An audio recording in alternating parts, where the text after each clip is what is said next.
अस्सलाम वालेकुम स्टूडेंट्स। आज हमारा रियल एनालिसिस का लेक्चर नंबर 33 है।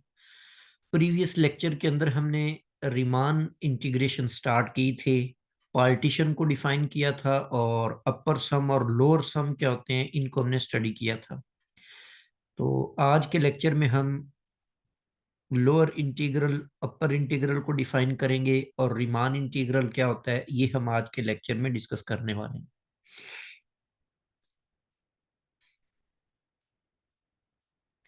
जी फर्स्ट ऑफ ऑल हमारे पास है जी lower Riemann integral. Lower Riemann integral is defined by this,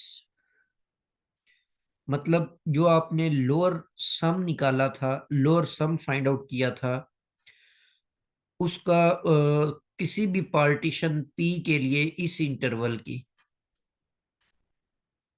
तो उसमें आपने करना ये है कि उसका आपने सुप्रीमम फाइंड आउट कर लेने। तो वो जो आपके पास सुप्रीमम होगा वो बेसिकली होगा लोअर सम का, लोअर सम का होगा, सुप्रीमम होगा, उसको आप लोअर रीमान इंटीग्रल के नाम से जानेंगे। और इसकी एक ये सिंपल सी नोटेशन है कि ये जो लोअर लिमिट है इसके ऊपर एक बार लगी हुई है, ठीक है, अ लिटिल बिट। तो ये इंडिकेट करता है जी लोअर रीमान इंटीग्रल को। Similarly upper Riemann integral is defined as infimum of upper sum, मतलब जो आपने अपर सम फाइंड आउट किए हुए हैं उनमें से जो आपके पास इन्फीमम है उस सेट का, उसको आप अपर रीमान इंटीग्रल का नाम देंगे। और इसको आप इंडिकेट करते हैं, ये अपर लिमिट के ऊपर एक छोटी सी बार लगा देते हैं जो इस बात की इलामत है कि ये जो इंटीग्रल है ये अपर रीमान इंटीग्रल है। रीमान इंटीग्रेबल फंक्शन क्या होता है? अबाउंडेड रियल वैल्यूड फंक्शन। ये बड़ी जरूरी बात है, बाउंडेड होना जरूरी है इंटीग्रेबल के लिए। A bounded real valued function f defined on this closed interval is said to be Riemann integrable। उस फंक्शन को आप कहेंगे कि वो इस इंटरवल के ऊपर रीमान इंटीग्रेबल है if lower integral is equal to upper integral, मतलब लोअर और अपर इंटीग्रल की वैल्यू सेम आ जाए। तो वो जो दोनों की कॉमन वैल्यू है उसको बेसिकली आप रीमान इंटीग्रेशन कहेंगे या रीमान इंटीग्रल कहेंगे। The common value is called Riemann integral on closed interval a B denoted by this. तो इसमें हम कोई मतलब अपर लिमिट या लोअर लिमिट के ऊपर कोई बार की इलामत नहीं लगाएंगे, तो ये उस फंक्शन की रीमान इंटीग्रल की इंडिकेशन होगी। यहाँ पर एक बात नोट करते जाएं कि अगर आपके पास एफ जो फंक्शन है ये रीमान इंटीग्रेबल है इस क्लोज्ड इंटरवल ए बी के ऊपर, तो इसको नोटेशनली आप यूं लिखा करेंगे। ये जो आपके पास नोटेशन है ना, कैपिटल आर और इसके बाद ए बी लिखा हुआ है, मतलब यूं लिखा हुआ है, तो ये बेसिकली एक सेट है। This is set of all integrable functions, Riemann integrable functions on closed interval a b, मतलब इस क्लोज्ड इंटरवल ए बी के ऊपर दुनिया जहान के जितने भी आप रीमान इंटीग्रल डिफाइन कर सकते हैं वो सारे इस सेट के अंदर पड़े हुए हैं। जी इसकी कुछ एग्जांपल्स देखते हैं। जैसे ये हमारे पास एक सेट दिया हुआ है और सॉरी एक फंक्शन दिया हुआ है और ये फंक्शन जो है ये रीमान इंटीग्रेबल है ऑन इंटरवल A01। इस इंटरवल के ऊपर ये रीमान इंटीग्रेबल है। तो इसको अभी हम आगे चलकर कुछ प्रॉपर्टीज इसकी देखते हैं रीमान इंटीग्रेबल की। बेसिकली हमने तो इसके ट्रिक्स सीखने हैं ना कि किन ट्रिक्स के जरिए से आप फौरन पता चला सके, क्योंकि इसको प्रूफ करना ये तो काफी लेंथ ही होगा, लेकिन एक सवाल मैं इसको कर देता हूं। अच्छा, सब बेसिकली इंटरवल जो है ना वो आपके पास 0 1 है, क्योंकि पीस वाइज फंक्शन है। अपर पीस डिफाइन किया हुआ है जी 0 से ½ तक, और लोअर पीस जो है वो एक्स की वैल्यूज ½ से लेकर 1 तक डिफाइन किया हुआ है। और अपर में वाई की वैल्यू 1 है, और लोअर में जो दूसरा उसका पीस डिफाइन किया उसमें वैल्यू 2 है। तो अब सबसे पहले आपने एक पार्टीशन डिफाइन करनी है इस इंटरवल की। तो अपनी आसानी के लिए मैं कोई ऐसी पार्टीशन इसकी बना लेता हूँ जी, 0 से 1 तक है, तो एक वैल्यू मैं इसमें 0 ले लेता हूँ, और एक कोई ½ से छोटा कोई नंबर ले लेते हैं जी, सपोज कर लें ½ माइनस डेल्टा। डेल्टा कोई भी आपके पास एक नंबर है, स्मॉल पॉजिटिव नंबर है, और एक नंबर में कोई ½ से लार्जर ले लेता हूँ, और उसको हम लिख लेते हैं जी ½ और ये डेल्टा, सॉरी प्लस इसके अंदर करेंगे, और ये आपके पास 1 है। तो इस तरह की मैंने कोई आर्बिट्रेरी जो है ना ये एक इसकी पार्टीशन डिफाइन कर ली है। आप इसके अलावा भी मतलब कोई और भी डिफाइन कर सकते हैं, तो ये लाजमी नहीं होता कि पार्टीशन हमने कैसे बनानी है। अच्छा, ये हमने एक पार्टीशन बना ली हुई है। तो अब इस पार्टीशन के तहत हम इसका जो अपर सम और लोअर सम है वो फाइंड करेंगे। लोअर सम जो था उसको हमने इंडिकेट किया हुआ था कि ये सारे, अब यहाँ पर ऊपर आप देखें तो ये बेसिकली इंटरवल सब इंटरवल्स बनेंगे। एक ये बन जाएगा, एक ये बनेगा, और 3 बनते हैं। तो इसीलिए यहाँ पर अब आप लिखेंगे r start from 1 and goes to 3। Lower sum है तो आप यहाँ पर स्मॉल एम आई लिखेंगे, और साथ में डेल्टा एक्स आई लिखते जाएंगे। तो अब इसके अंदर देखें आप, लोअर जो सम है आपके पास,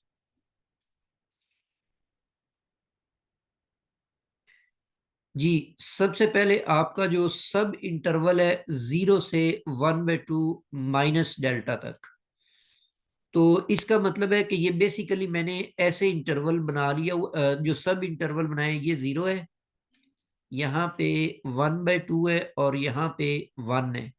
तो मैंने ऐसे किया हुआ है कि यहाँ पे कोई नंबर लिया हुआ है क्योंकि उसमें से डेल्टा माइनस हो रहा है, और एक नंबर मैंने यहाँ पे लिया हुआ है। तो इसका मतलब है कि जो y की वैल्यूज हैं वो तो फिर फिक्स होंगी, दैट इज 1। तो m1 की अगर आप बात करें तो वो बेसिकली 1 आएगा यहाँ पे। और इसी तरह नेक्स्ट जो इंटरवल है वो अब यहाँ से मतलब यहाँ से ये वाला इंटरवल, उसमें कुछ वैल्यूज 1/2 से स्मॉलर वाली हैं, और कुछ वैल्यूज 1/2 से लार्जर वाली हैं। तो बेसिकली स्मॉल एम की वैल्यू हमने स्मॉल लेनी होती है, तो m2 जो है वो भी आपके पास 1 आ जाएगा।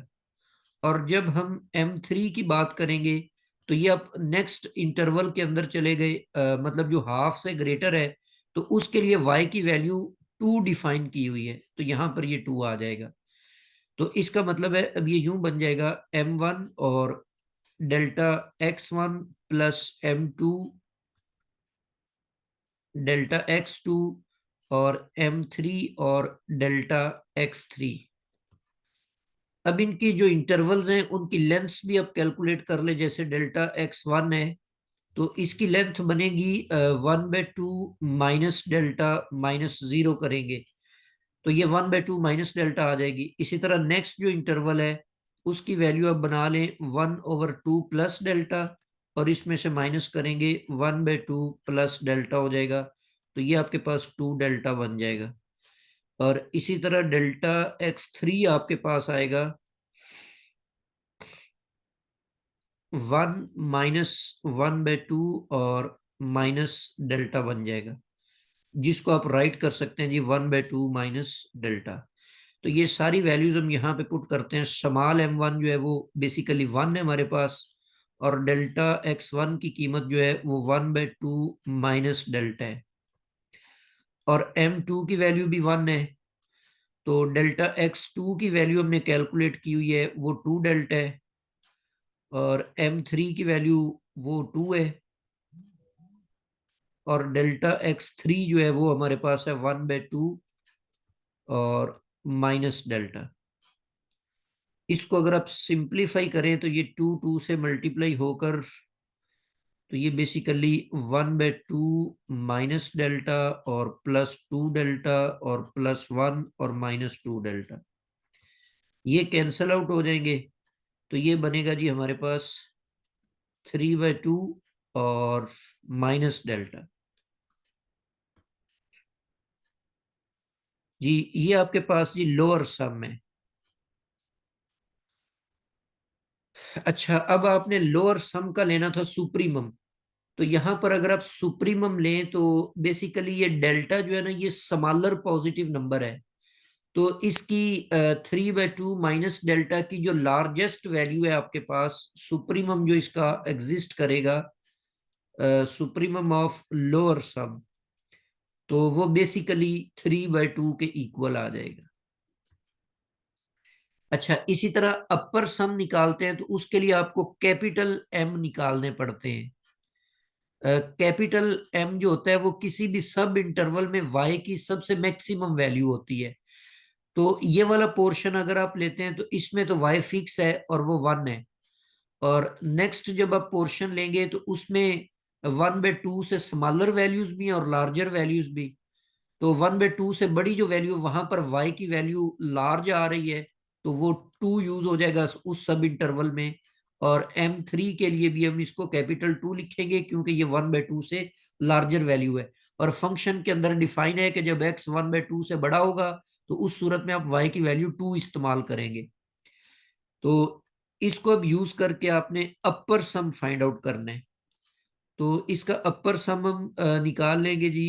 कैपिटल M1 और डेल्टा x1, कैपिटल M2 और डेल्टा x2 और कैपिटल M3 और डेल्टा x3। जो कैपिटल M है वो मेरे पास 1 है और डेल्टा x1 की वैल्यू हमने फाइंड की हुई है 1/2 माइनस डेल्टा। M2 की कीमत 2 है और जो डेल्टा x2 की कीमत है वो हमारे पास 2 डेल्टा है। M3 भी 2 है और डेल्टा x3 जो है वो आपके पास 1/2।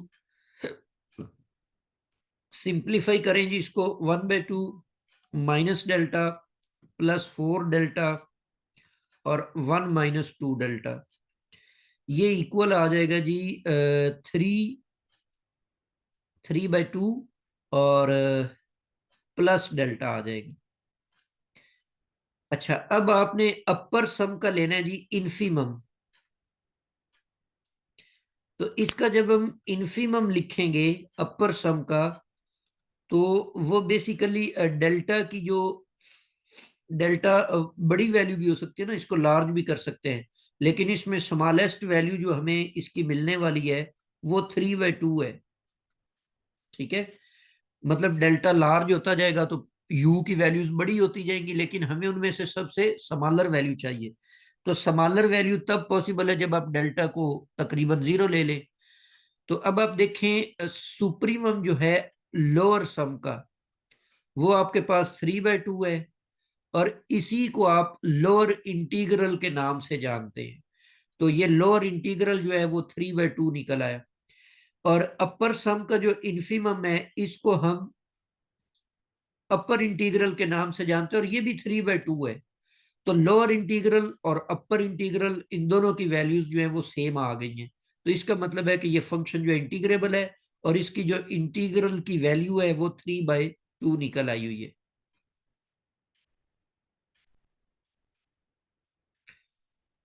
तो ये वाला जो फंक्शन है ये इंटीग्रेबल है इस इंटरवल के ऊपर, और इस इंटीग्रल की जो वैल्यू है 0 से 1 तक, f(x) dx, वो हमारे पास 3/2 के इक्वल आ गई है।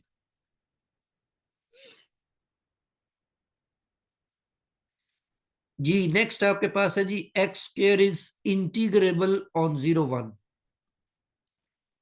अच्छा, ये आगे चलकर हम कुछ प्रॉपर्टीज पढ़ेंगे तो उसके लिए इनको चेक करना ज्यादा आसान होगा, बजाय इसके कि बाय डेफिनेशन आप इसको सॉल्व करें, पार्टीशन करें, फिर उसको आप करते फिरे।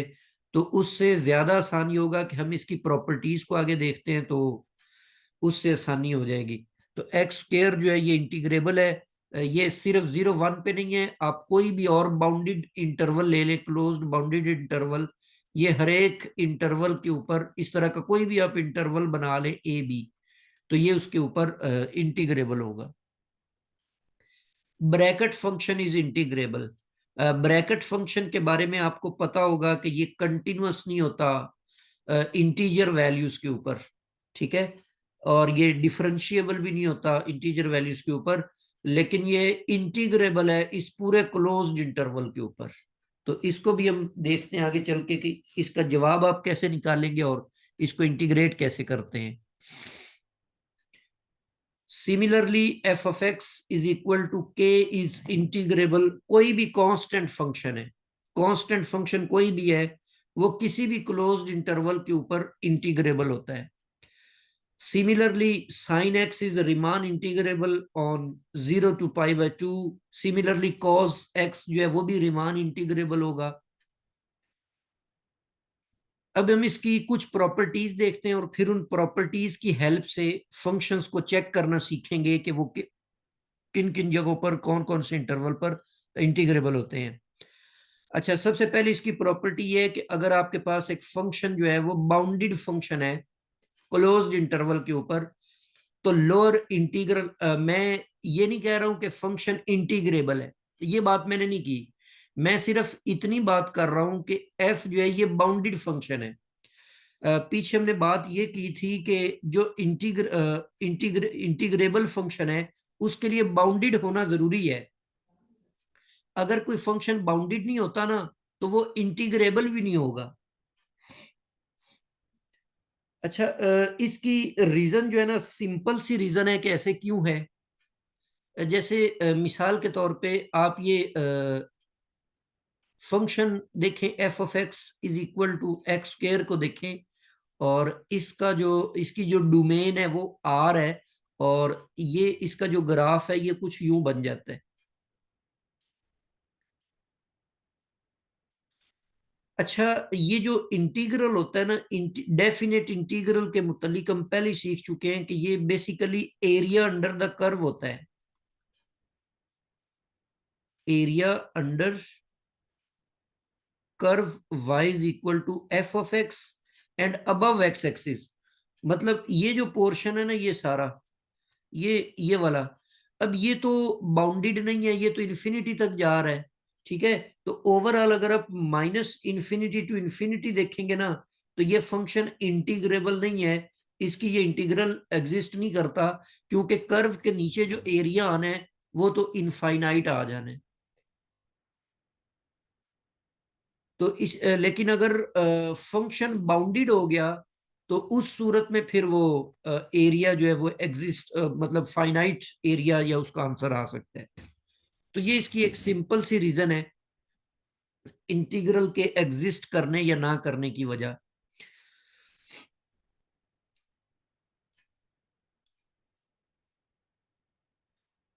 जी, लोअर इंटीग्रल जो होता है वो अपर इंटीग्रल से हमेशा लेस होता है। और दूसरा आपके पास रिजल्ट ये है कि एफ बाउंडेड है क्लोज्ड इंटरवल के ऊपर। और ये मैंने प्रीवियस लेक्चर के अंदर भी इन चीजों को डिस्कस किया था कि ये जो एम है ये आपके पास जो फंक्शन है उसका इन्फिमम है क्लोज्ड इंटरवल ए बी के ऊपर। ओवरऑल जो इंटरवल आप उसका ले रहे हैं ए बी, उसके ऊपर ये उसका इन्फिमम है, और ये उस इंटरवल की विड्थ है। और सिमिलरली राइट साइड पर इस इनइक्वालिटीज के राइट साइड पर जो कैपिटल एम है ये सुप्रीमम है उस फंक्शन का ओवरऑल इस इंटरवल के ऊपर, और बी माइनस ए उसकी लेंथ है। तो वो कह रहा है कि ये जो लोअर इंटीग्रल है और ये अपर इंटीग्रल है, ऊपर तो हमने ये पढ़ लिया कि ये एक दूसरे इनके आपस में क्या रिलेशन है कि लोअर लेस होगा और अपर लार्जर होगा, और फिर ये दोनों बाउंडेड होते हैं, इनकी इस साइड पे इस नंबर ने बाउंड किया हुआ है और राइट साइड पे इसको इस नंबर ने बाउंड किया हुआ होता है। तो ये रिजल्ट भी बाउंडेड के लिए होल्ड करता है। अच्छा, तीसरे नंबर पे हम ये मान लेते हैं कि एफ इज इंटीग्रेबल है, बाउंडेड के बजाय इंटीग्रेबल कह दिया। तो ये जो दोनों दरमियान वाले इंटीग्रल है ये तो सेम हो जाएंगे, ये आपस में इक्वल हो जाएंगे, तो और वो ओरिजिनल जो इंटीग्रल है उसका उसके बराबर आ जाएंगे। तो इसका मतलब है जो ओरिजिनल इंटीग्रल होता है वो भी इस इनइक्वालिटी को सेटिस्फाई करता है। फोर्थ रिजल्ट है, if a function is Riemann integrable then it is bounded. Riemann integrable होगा, लाजमी तौर पे बाउंडेड होगा, लेकिन अगर कोई बाउंडेड फंक्शन आ जाता है तो वो फिर लाजमी नहीं कि रीमान इंटीग्रेबल हो। इसकी मिसाल हम ले लेते हैं जी, जो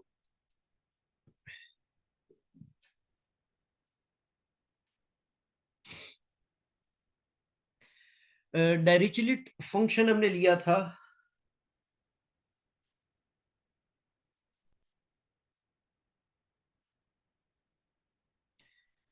जो डायरिचलेट फंक्शन होता है x बिलोंगिंग टू q है और -1, और x बिलोंगिंग टू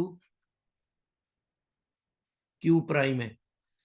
तो अब ये जो फंक्शन है ये बेसिकली बाउंडेड है, क्योंकि हम इसको राइट कर सकते हैं कि एफ ऑफ एक्स जो है इसकी जो वैल्यूज हैं, मतलब इसका जो सुप्रीमम है, यूं लिख लें, इसका जो सुप्रीमम है फंक्शन का वो 1 है, और इसका जो इन्फीमम है फंक्शन का वो आपके पास -1 है। या आप यूं कह लें कि इसकी जो रेंज है, इसकी रेंज में -1 और 1 आ रहा है, और ये एक बाउंडेड सेट है, रेंज इसका बाउंडेड सेट है, इसलिए जो फंक्शन है वो भी बाउंडेड है। तो ये एक बाउंडेड फंक्शन है, और लेकिन ये रीमान इंटीग्रेबल नहीं है।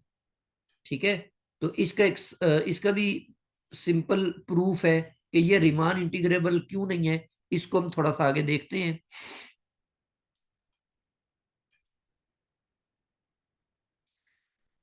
अच्छा, ये 0 1 इंटरवल के ऊपर ये बाउंडेड तो है, लेकिन ये इंटीग्रेबल नहीं है।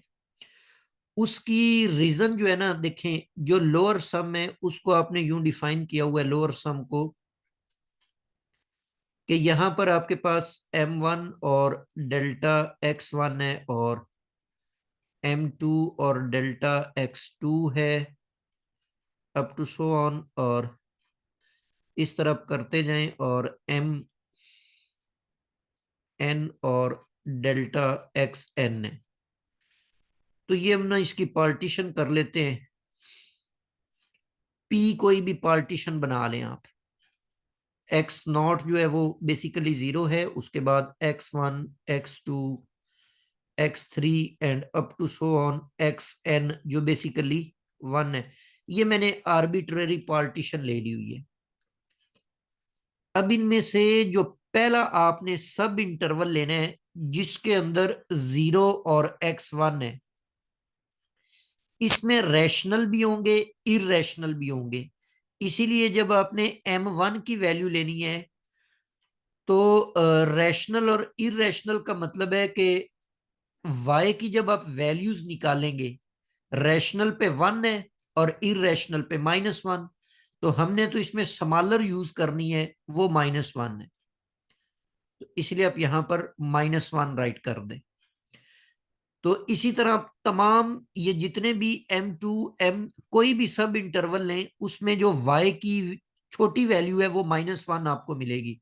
तो ये जो m1 m2 ये सारे के सारे क्या बन जाएंगे, ये -1 बन जाएगी। इसको मैं कॉमन ले लेता हूं, और डेल्टा x1 को आप लिखेंगे जी x1 माइनस एक्स नॉट, आगे x2 माइनस x1, इसी तरह आप करते जाएं, ये लास्ट में आपके पास आ जाएगा X N minus X N minus 1। तो इनमें से ये जो सेम टर्म्स हैं ये सारी की सारी कैंसिल आउट हो जाएंगी, और एक आपके पास बच जाएगी, लास्ट बच जाएगी एक्स एन, और एक स्टार्ट वाली बच जाएगी एक्स नॉट। और ये आपको पता है कि एक्स एन जो है वो 1 है और ये 0 है, तो बेसिकली ये लोअर सम -1 आ जाता है। तो ये एक ही नंबर आ जाता है इसका, जब आप सुप्रीमम लेंगे तो वो भी -1 आएगा। मतलब आपके पास जो लोअर इंटीग्रल है 0, 1 और एफ ऑफ एक्स। डायरेचलेट फंक्शन का जो लोअर इंटीग्रल है वो आपके पास -1 आ गया। इसी तरह जब आप अपर इंटीग्रल निकालेंगे तो उसमें कैपिटल एम यूज करेंगे, ठीक है। और जो कैपिटल एम है वो वाई की बड़ी वैल्यू है, तो कोई भी सब इंटरवल लेंगे उसमें रैशनल और पड़े होंगे, इरेशनल भी पड़े होंगे। तो उसमें किसी भी मतलब रैशनल या इरेशनल के ऊपर जो बड़ी वैल्यू आपको मिलनी है वो तो 1 मिलनी है। तो इन तमाम में ये 1 आ जाएगा, मतलब कैपिटल एम भी 1 होगा। फिर आप इधर डेल्टा x1 और उन सारों को उसी तरह से ओपन करेंगे, x1 minus x not plus x2 minus x1, और फिर इसी तरह इनको कैंसल आउट करके तो ये आपके पास जो रिजल्ट बचना है वो आ जाना है जी xn माइनस एक्स नॉट, और जो कि 1 के बराबर होगा। तो ये आपके पास अपर सम है, सॉरी अपर इंटीग्रल है। तो ये देखें आप, लोअर इंटीग्रल -1 निकल आया है और अपर इंटीग्रल 1 निकल आया है। मतलब इस फंक्शन के लोअर इंटीग्रल भी एग्जिस्ट करता है, अपर इंटीग्रल भी एग्जिस्ट करता है, लेकिन वो दोनों चूंकि आपस में बराबर नहीं है, इसी वजह से ये फंक्शन जो है ये इंटीग्रेबल नहीं है। तो इस तरीके से आप डायरेक्टली फंक्शन जो है उसको नॉट इंटीग्रेबल प्रूफ कर सकते हैं। अब ये आपके पास ऐसी एग्जांपल है कि ये फंक्शन बाउंडेड है लेकिन ये इंटीग्रेबल नहीं है जी। अच्छा, जो फंक्शन बाउंडेड नहीं होगा ना वो इंटीग्रेबल तो हो ही नहीं सकता। जैसे ये फंक्शन आप देखें, F of x is equal to 1/x² है। तो इस इंटरवल, ये जो इंटरवल है 0 से 1 तक, अब इस फंक्शन में अगर आप 1 पुट करेंगे ना तो आपको 1 ही मिलना है। जैसे जैसे आप वैल्यू बड़ी करते जाएंगे, जैसे 0.1 आप इसमें पुट कर देते हैं, तो या पहले आप इससे बड़ी कोई वैल्यू पुट करें, जैसे 1/2 पुट कर देते हैं, तो उस सूरत में आपको 4 मिल जाता है। 1 पे 1 मिला, जितनी आप वैल्यू को छोटा करते जाएंगे, 0.1 पर जब आप इसको चेक करेंगे आपको 100 मिलेगा। तो 0.001 अगर आप कर देते हैं तो ये आई थिंक आपको 10 लाख मिलेगा शायद, इसको आप चेक कर लें। अब ये देखें कितना लार्ज हो गया है। तो जितना आप जीरो के करीब होते जाएंगे उतनी बड़ी आपको वैल्यूज मिलती जाएंगी। इसका मतलब है कि ये फंक्शन जो है ये इस इंटरवल के ऊपर बाउंडेड नहीं है। तो चूंकि ये बाउंडेड नहीं है इसलिए ये इंटीग्रेबल ही नहीं है। जो इंटीग्रेबल होगा वो तो लाजमी बाउंडेड होगा, और जो बाउंडेड नहीं होगा तो वो कभी भी इंटीग्रेबल नहीं हो सकता।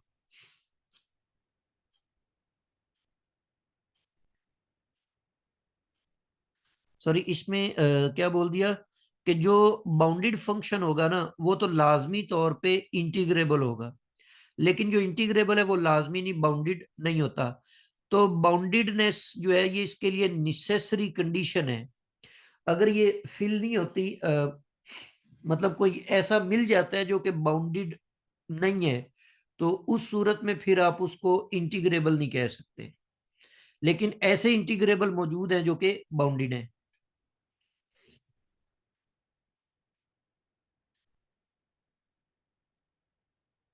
जी। नेक्स्ट आपके पास एक और थ्योरम है। A bounded function F is integrable on this closed interval, इसको रिमान थ्योरम भी कहते हैं। इफ एंड ओनली इफ के epsilon, for any epsilon greater than 0 there exist a partition P of this interval such that difference of upper sum and lower sum is less than that epsilon। दूसरे लफ्जों में ऐसा कह लें कि अपर सम और lower sum जो है ये तकरीबन एक दूसरे के बराबर हो गए, क्योंकि एप्सिलॉन आपने कोई वेरी स्मॉल रियल नंबर लिया हुआ है, तो इन दोनों का जो डिफरेंस है वो उससे भी स्मॉल है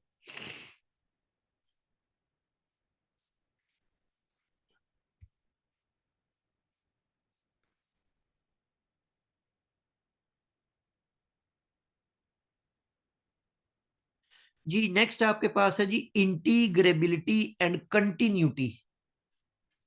जिस तरह से डिफरेंशियबिलिटी के लिए था ना कि कंटिन्यूअस होना जरूरी है, इसी तरह इंटीग्रेशन के लिए बाउंडेडनेस होना जरूरी है। जैसे डिफरेंशिएशन के अंदर था ना कि जो कंटिन्यूअस ना हो वो डिफरेंशिएबल नहीं हो सकता, बिल्कुल ऐसे ही जो बाउंडेड नहीं होगा वो इंटीग्रेबल नहीं हो सकता। अब यहां पर कंटिन्यूटी का भी रिलेशन है इंटीग्रेबिलिटी के साथ। वो रिलेशन कुछ इस तरीके से है कि अगर एफ जो है ये कंटिन्यूअस है किसी क्लोज्ड इंटरवल के ऊपर, हाँ क्लोज्ड इंटरवल होना जरूरी है, देन इट इज इंटीग्रेबल, फिर लाजमी तौर पर ये इंटीग्रेबल होगा। But it's converse is not true, लेकिन इसका जो कन्वर्स है वो ट्रू नहीं है। मतलब एक जो इंटीग्रेबल फंक्शन है वो लाजमी